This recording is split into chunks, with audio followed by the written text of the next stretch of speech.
రాజన్ గురుస్వామి గారు, సో ఇంతకుముందు నేను చెప్పినట్టుగా అనంత పద్మనాభుడి ఆలయాన్ని తెరిచినప్పుడు ఆ రోజేం జరగలేదు, కానీ తర్వాత అనేక ఉదంతాలు జరిగాయి. ఫైర్ యాక్సిడెంట్ అయ్యింది, ఎవరైతే దీన్ని ఫైట్ చేశారో వాళ్ళ ఇంట్లోకి సర్పాలు వచ్చాయి, ఒకళ్ళిద్దరు చనిపోయారు దీన్ని ఫైట్ చేసిన వాళ్ళు, దీన్ని కాదన్న వాళ్ళు, ఇట్లాంటివన్నీ కొన్ని జరిగాయి. సో అలాంటివి తర్వాత చాలా చర్చనీయాంశం అయ్యాయి ఆ రోజు జరగకపోయినా. సో ఇప్పుడు దీన్ని అలా ఎలా చూడాల్సిన అవసరం కనిపిస్తుంది? ఈ రత్న భాండాగారి విషయంలో కూడా అలాంటివి ఏమైనా పునరావృతం అయ్యే అవకాశం ఉందనుకుంటున్నారా? ఇప్పుడు ఏదైనా కూడా వాళ్ళ ఉద్దేశము మంచిదై ఉంటే ఇటువంటివన్నీ ఏం జరగకపోవచ్చు. ఒకవేళ వాళ్ళ బుద్ధి ఏదైనా మారితే మాత్రం ఆ ఫలితం తప్పకుండా లభిస్తుంది. ఓకే, ఆ రిఫ్లెక్ట్ అనేది కంపల్సరీ అవుతుంది. ఎందుకప్పుడే ఈ ఒక్క నేను ఈ మాణికలన్నీ కూడాను భగవంతుడికి అర్పణ చేసిన వంటి భక్తితో సమర్పించడం అంటే ఒక ఇది. సో కాబట్టి వాడు ఆ ఒక దాన్ని లెక్కబెట్టి సక్రమంగా అదే విధానంగా పెట్టేస్తే సరే, లేదంటే వారు అనంత పద్మనాభ స్వామి ద్వారా ఎలా అయితే వాళ్ళు పొందారో ఆ ఒక ఎఫెక్ట్ అనేది కంపల్సరీగా రావటం అనేది జరుగుతుంటుంది. ఆ ఒక అంటే స్కిన్ ఎనర్జీస్ రావటం కానీ, కళ్ళు పోవటం కానీ, లేకపోతే వాళ్ళ ఇంట్లో అంతా కూడా నష్టం జరగటం కానీ, అనేక రకమైన వంటి ఎవరైతే కోర్టులో వేసుకున్న వాళ్ళు చనిపోవడం కానీ, అలాంటివన్నీ ప్రభావాలన్నీ కూడా జరుగుతుంటాయి. ఇదంతా కూడా దైవ నిర్ణయం. ఇప్పుడు అక్కడంతా కూడా ఏంటంటే పూరి జగన్నాథుని ఒక ఆధ్వర్యంలోనే జరగవలసిన ఒక కార్యక్రమం, అంటే తన నిర్ణయం ఉంటే జరుగుతుంది. కటింగ్ మిషన్స్ అవి తీసుకెళ్తున్న విజువల్స్ చూస్తున్నాం, మనం చూడొచ్చు.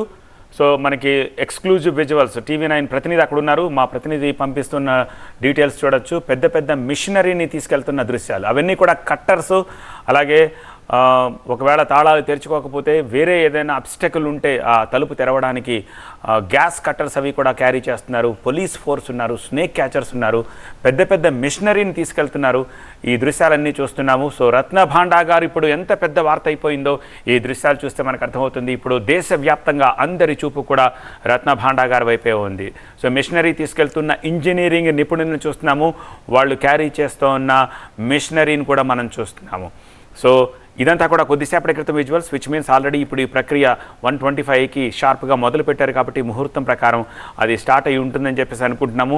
వీటి అవసరం ఉంటుందనుకుంటున్నారా స్థపతి ప్రసాద్ గారు? వీటి అవసరం లేకుండానే తెరిచే అవకాశం ఉంటుందనుకుంటున్నారా? బహుశా దానికి ఒక తాళము, దానికి మళ్ళీ ఒక డూప్లికేట్ తాళము కలెక్టర్ గారి ఆఫీస్ రక్షణలో ఉంది కాబట్టి బహుశా వీటి అవసరం లేకుండానే అది తెరుచుకోవచ్చు అని చెప్పి నేను అనుకుంటున్నాను.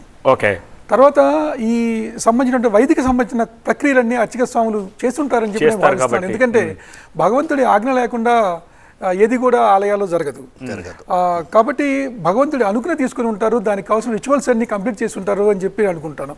ఉదాహరణకి మొన్న అయోధ్య రామాలయం ప్రతిష్టలో మోడీ గారు హారతిస్తూ ఉన్నారు, అది మనం గమనిస్తున్న అంశం. ఆ పక్కనే ఉన్నటువంటి పెజావర స్వామి వారు స్వామికి జరగాల్సిన న్యాసాలన్నీ కూడా పూర్తి చేశారు తంతు. అలాగే భౌతికంగా పొలిటికల్ గా ఇవి జరిగేటువంటి న్యాయమూర్తులు కానీ, అధికారులు కానీ, కమిటీ బృందం కానీ, వీళ్ళు చేసే కార్యక్రమం వీళ్ళు చేస్తూ ఉండగానే అర్చక స్వాములు, ఎందుకంటే ఆలయ పరిరక్షణ బాధ్యత అర్చకులదే, అక్కడ ఉండే స్థానాధిపతిదే, కాబట్టి వాళ్ళు చేయాల్సిన రిచువల్స్ ఖచ్చితంగా చేసి ఉంటారని చెప్పి నేను భావిస్తున్నాను. ఇంకోటి, ఆలయం తెరిచేటప్పుడు కూడా ఆ అనూచానంగా ఉండేటువంటి కొన్ని టెక్నిక్స్ ఉంటాయి. ఆ టెక్నిక్స్ని పారంపర్యంగా వాళ్ళు అర్చక పరంపరలో నేర్పుకుంటూ ఉంటారు వాళ్ళ తర్వాత తరాల వారికి. ఉదాహరణకి తిరుమల ఆలయంలో కుంచకోల అనే ఒక విధానం ఉంటుంది. అంటే ఈ అధికారులు టీటీడీ వాళ్ళు తాళాలు వేసుకుని సీళ్లు తీసినప్పటికీ అర్చక స్వామి ఆ కుంచకోల అనే దాంతో తలుపు లోపల పెట్టి లోపల ఉన్న గడిని తీస్తే గానీ బంగారు వాకిలు తెరుచుకోదు. ఇటువంటి సిస్టమ్స్ ని మనం పురాతన ఆలయాల్లో మనం అన్ని చోట్ల చూస్తూ ఉంటాం. అటువంటి అర్చక స్వాములు కూడా అక్కడ ఆ గదిని తెరిచే ప్రక్రియలో పాల్గొంటున్నారని చెప్పి నేను భావిస్తున్నాను. Okay, we have to see committee report ఏమొస్తుంది. ఎందుకంటే ఈ ప్రక్రియ అంతా కూడా డిజిటలైజ్ అయినా కూడా కోర్టు వరకే డిజిటలైజేషన్ పరిమితం అయిపోయి ఉంటుంది కాబట్టి సామాన్యులు మనకి తెలియదు, కాబట్టి లోపల ఏం జరుగుతుందో తెలియదు. కానీ అనుక్షణం పర్యవేక్షణలోనే, సీసీ కెమెరాల పర్యవేక్షణలోను, at the same time video recording పర్యవేక్షణలోనే ఈ ఎంటైర్ క్రతువంతా జరిగే అవకాశం కనిపిస్తోంది. స్క్రీన్లో మీరు చూస్తున్న ఈ పెట్టెల్లోనే ఇప్పుడు ఆ నిధి నిక్షేపాలన్నింటినీ సేఫ్ చేయబోతున్నారు. సో 6 పెట్టెలను అక్కడికి తీసుకొచ్చారు. ఎందుకంటే 5 చెక్క పెట్టెలు ఆల్రెడీ లోపల ఉన్నాయని చెప్పేసి 78లో ఓపెన్ చేసినప్పుడు ఉన్న డేటా ప్రకారం మనకు తెలుసు. కొంత ఆ రోజు లెక్క వేయలేదని చెప్పారు, అందుకోసం ఒక ఎక్స్ట్రా పెట్టెను కూడా తీసుకొచ్చారు. అది కూడా దగ్గర 15-20 మంది మోస్తున్నారంటే ఎంత బలమైన దృఢమైన పెట్టెల్ని ఇత్తడి తొడుగులతోటి తీసుకొచ్చారు. సో మళ్ళీ ఫర్దర్గా అది పాడవకుండా కొద్ది కాలం పాటు ఉండేలాగా ప్రాపర్గా పకడ్బందీగా ఈ పెట్టెల్ని ఏర్పాటు చేసి తీసుకొచ్చారు. పూర్వకాలంలో మన ఇళ్లలో కూడా అవునండి. ట్రంక్ పెట్టెలు, భోషాణం పెట్టెలు ఇట్లాంటివన్నీ ఆ తరహా ఇది తీసుకొచ్చారు. ఇవి కూడా బహుశా కమిటీ అండ్ పూజారులు మాట్లాడి ఒక నిర్ణయం తీసుకుని చేయించి ఉండవచ్చు.